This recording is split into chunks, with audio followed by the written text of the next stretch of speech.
বিবেকের আরেক নাম রামবাবু, প্রতিবাদের আরেক চরিত্র রামবাবু। মঞ্চে অভিনেতাদের অভিনয় সংলাপ আপনাকে নিয়ে যাবে ৩ মাস আগের শহর কলকাতায় ঘটে যাওয়া নক্কারজনক ঘটনার সামনে।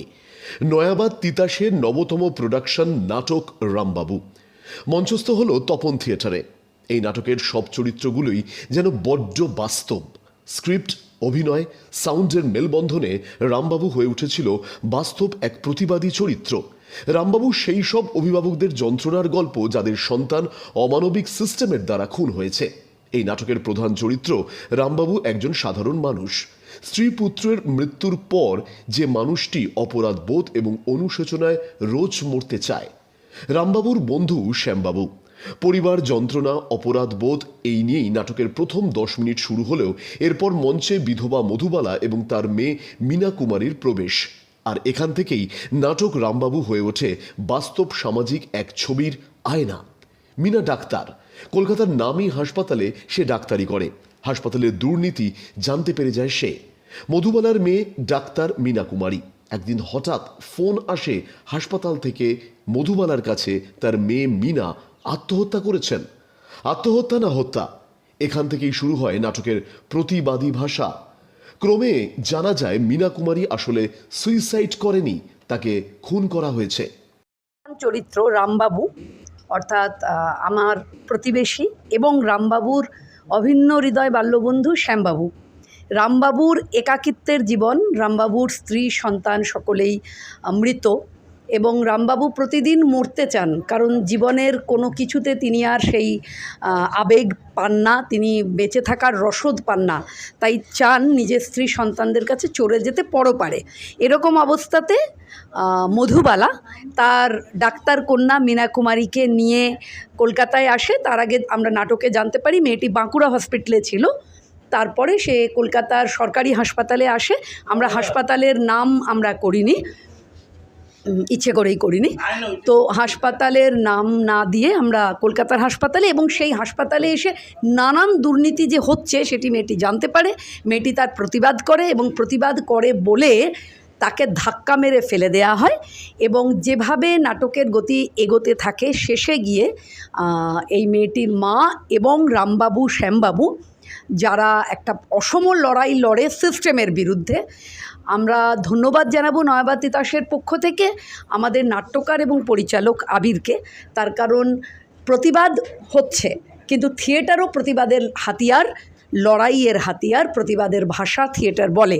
সে মতো অবস্থাতে রামবাবুর লেখা এবং যে ধরনের সংলাপ লেখা হয়েছে তাতে মানে দম লাগে আর কি। তো যারা দর্শক, প্রথম শো আমাদের হয়েছিল 29শে অক্টোবর, যারা দর্শক ছিলেন তারা বলেছিলেন যে এই নাটক কোথাও গিয়ে প্রতিবাদের ব্রিগেড হয়ে যায়। তো আমরা চেষ্টা করছি এই নাটকটা প্রতিটা জেলায় হোক, কারণ শুধুমাত্র মিটিংয়ে মিছিলে বাঙালির মনন বদলানো যায় না। বাঙালির মনন কিন্তু থিয়েটারের বন্ধ প্রেক্ষাগৃহে বদলায়, বাঙালির মনন গানে বদলায়, কবিতায় বদলায়, সাহিত্যে বদলায়। তাই থিয়েটার সর্বদা আমরা দেখেছি, যখন কংগ্রেস আমল থেকে সিপিআইএম সরকারে আসে তখন নবনাট্য আন্দোলন, গণনাট্য আন্দোলনের ভূমিকা। তারপরেও আমরা যখন আবার তৃণমূলের আশা দেখেছিলাম, তখন আমরা দেখেছিলাম যে উইঙ্কেল টুইঙ্কেল এবং পশু খামার এই দুটি নাটকের ভূমিকা দেখেছিলাম। আমরা জানি যে নতুন বদলে রামবাবু একটা দলিল হয়ে উঠবে, একটি হাতিয়ার হয়ে উঠবে।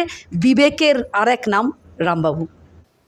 রোজ আত্মহত্যা করতে চাওয়া রামবাবু, নিজের সংসার থেকে বিতাড়িত শ্যামবাবু আর অতি সাধারণ মা মধুবালা, সন্তানহারা এই 3 জন ভেঙে যাওয়া মানুষ শুরু করেন তাদের এক অসম লড়াই। তারা সন্তানের জন্য জাস্টিস চায়। অভিজ্ঞতা বলতে আমি বেশ কিছুদিন পর থেকেই আমি প্রফেশনাল থিয়েটার শুরু করেছি, মানে আমার অনেক বয়স হওয়ার পরেই মিনার ভাই চান্স পেয়েছি, তারপর সেখান থেকে এখানে আসা। এবং সর্বরিদি আবিরদা যেভাবে আমাকে ক্যারেক্টার বিল্ডিং করা সাহায্য করেছে, সেই অভিজ্ঞতাটা আমার কাছে দারুণ। তার কারণ এর আগে আমি যেখানেই কাজ করেছি না কেন, সেখানে আমি প্রফেশনাল আর্টিস্ট হিসেবে গেছি। তারা আমাকে স্ক্রিপ্ট দিয়েছেন, আমাকে বলেছে এই পার্ট আপনি করবেন, আমি সেরকমভাবে করেছি। কিন্তু এখানে আমাকে একজন ডিরেক্টর, একজন কো অ্যাক্টর কীভাবে সাহায্য করতে পারে, সেটা আমার মানে অভিজ্ঞতায় প্রথম এসেছে। প্রথম কথা, এই নাটকটা মঞ্চস্থ করবার পেছনে আমাদের ভাবনা একটাই, সেটা হচ্ছে আমরা সমাজবদ্ধ জীব মানুষ, ফলে সমাজের প্রতি দায়বদ্ধতা আছে। কোনো একটা জায়গা থেকে আমার মনে হয়েছিল যে আমিও তো একটা কন্যা সন্তানের পিতা, ফলে যখন আমারই কন্যা সম একজনের ওপর এই মর্মান্তিক অত্যাচার হয়েছে, তাকে পৃথিবী ছেড়ে চলে যেতে হয়েছে, তার প্রতিবাদ করবার জন্য যতগুলো হাতিয়ার আছে তার মধ্যে নাটক অত্যন্ত গুরুত্বপূর্ণ। ফলে আমার মনে হয়েছিল যে আমি আমার প্রতিবাদটা এই নাটকের মঞ্চ থেকে তুলে ধরি মানুষের সামনে, তাই আমার এই শ্যামবাবু চরিত্রে অবতীর্ণ হওয়া। প্রতিবাদ চারিদিকে, মাঠে ময়দানে শহরে রাজপথে প্রতিবাদ চারিদিকে, নাটকের ভাষায় প্রতিবাদ।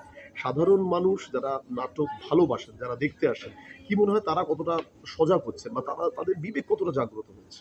আসলে রাজনীতির ময়দানে লড়াই থাকবে, প্রতিবাদ থাকবে, আবার রাজনীতির ময়দানে সেই প্রতিবাদের বিভাজনও থাকবে, কিন্তু নাটক এমন একটা মঞ্চ যেখানে বিভাজন থাকে না, যেখানে সর্বমতের লোক যারা এই ঘটনার প্রতিবাদ জানাতে চায় তারা এই নাটকে দর্শক হিসেবে এসে এই নাটকে প্রতিবাদ জানাতে পারে বলেই আমার ধারণা। তাই নাটক সমাজের বুকে যতবার অন্যায় হয়েছে, অন্যায়ের প্রতিবাদ করবার জন্য বারবার নাটক শক্ত হাতিয়ার হিসেবে ফিরে এসেছে। রামবাবু নাটকের নির্দেশনায়, স্ক্রিপ্ট এবং মঞ্চের দায়িত্বে আবির, যিনি নিজেও এই চরিত্রে এক গুরুত্বপূর্ণ চরিত্রে অভিনয় করেছেন। দেখুন, নাটক সবসময়ই প্রতিবাদের ভাষা। আমি ছোট থেকে বড় হয়েছি, আমি দেখেছি কিভাবে আমাদের বামপন্থী মনস্ক নাট্যকর্মীরা তারা কিভাবে কংগ্রেসের বিরুদ্ধে যখন কথা বলতো বা সেন্ট্রালের সরকারের বিরুদ্ধে বা বিরোধী দলের প্রতি যখন কথা বলতো, তখন নাটক তাদের ভাষা হয়ে উঠত। আমি দেখেছি যখন বামপন্থীদের সরিয়ে আবার ক্ষমতার রদবদল হলো, যখন তৃণমূল কংগ্রেস ক্ষমতায় এলো, তখন কিভাবে ব্রাত্যদা, অর্পিতা দি এরা নাটককে তাদের হাতিয়ার করেছেন এবং কিভাবে তারা নাটকের মধ্যে দিয়ে মানুষকে প্রভাবিত করার চেষ্টা করেছেন বা মানুষের কাছে তদানীন্তন সরকারের যা ভালো মন্দটাই বেশি, যেহেতু তারা বিরোধী। তো নাটক চিরকালই হাতিয়ার ছিল। এই মুহূর্তে সমাজে যেসব ঘটনা ঘটে চলেছে সেই সব ঘটনা দর্শকের সামনে মেলে ধরার দায়ভার আমার মনে হয়েছে দায়িত্ব পালন করা উচিত একজন নাট্যকর্মী হিসাবে। আমি প্রোপাগান্ডিস্ট নই, আমি থিয়েটার ওয়ার্কার। আমার কাজ হচ্ছে সমাজের যে সমস্ত ঘটনা ঘটছে সেই ঘটনাগুলো পরিষ্কারভাবে মানুষের কাছে মেলে ধরা। আমি রামবাবু করতে গিয়ে সেই দায়িত্বটা পালন করেছি বলে আমার বিশ্বাস। রামবাবু সাম্প্রতিকতম কিছু ঘটনার কথা উল্লেখ করে নাটকটির মধ্যে। রামবাবু একজন সাধারণ মানুষের গল্প, যার নিজের গায়ে যতক্ষণ না সাপ উঠছে সে মুভ করে না। মানে সমাজ, সোসাইটি, রাজনীতি কোনোটাতেই তার কোনো ইন্টারেস্ট নেই, তিনি তার নিজের জীবন নিয়ে ব্যস্ত। সেই মানুষটার সঙ্গে যখন একটা ঘটনা ঘটে তখন সেই মানুষটা কতটা অসহায় বোধ করে, কারণ বাবা মা যাদের সন্তান সমাজের দ্বারা বা সিস্টেমের দ্বারা অকালে ঝরে পড়তে হয় তাদের, সেই বাবা মার কতটা যন্ত্রণা হয় এবং দিশেহারা বাবা মা কিভাবে প্রতিবাদ করবে তার পথ খুঁজে যখন না পায়, এই দৃষ্টান্ত আমাদের সমাজে পরপর ঘটে চলেছে। রামবাবু এক্স্যাক্ট এই বিষয়টা নিয়ে, এই যন্ত্রটা নিয়েই কথা বলে এবং সেই জায়গা থেকে এই নাটকটা করা। আপনি বলতে পারেন আমি বিঙা ডিরেক্টর, বিঙা স্ক্রিপ্ট রাইটার, বিঙা নাট্যকার, আমি তো লাউড নই, আমি তো রাজনৈতিক ব্যক্তিত্ব নই বা সামাজিক ফিগারও নই। আমি সমাজে চিৎকার করে দাঁড়িয়ে আমার কথা বলতে পারি না। তাই সমাজ সম্পর্কে আমার যা বলার সেটা আমি আমার নাটকের মধ্যে দিয়েই বলি এবং এই বলার সাহস এবং এই বলার যে ওয়ে অফ প্রসেস সেটা আমি আমার পূর্বসূরি নাট্যকর্মীদের কাছ থেকেই শিখেছি এবং রামবাবু সেটা নিয়েই। আমি শেষ প্রশ্ন, যেহেতু এটা দ্বিতীয়বার মঞ্চস্থ হচ্ছে, পারিপার্শ্বিক কোনো চাপ নাট্যকারের উপর এসে পৌঁছেছে? না, এখনো পর্যন্ত অ্যাজ সাচ আসেনি, তবে আসার কথাও নয়। আমি বিশ্বাস করি না এটা হওয়ার প্রয়োজন আছে বলে।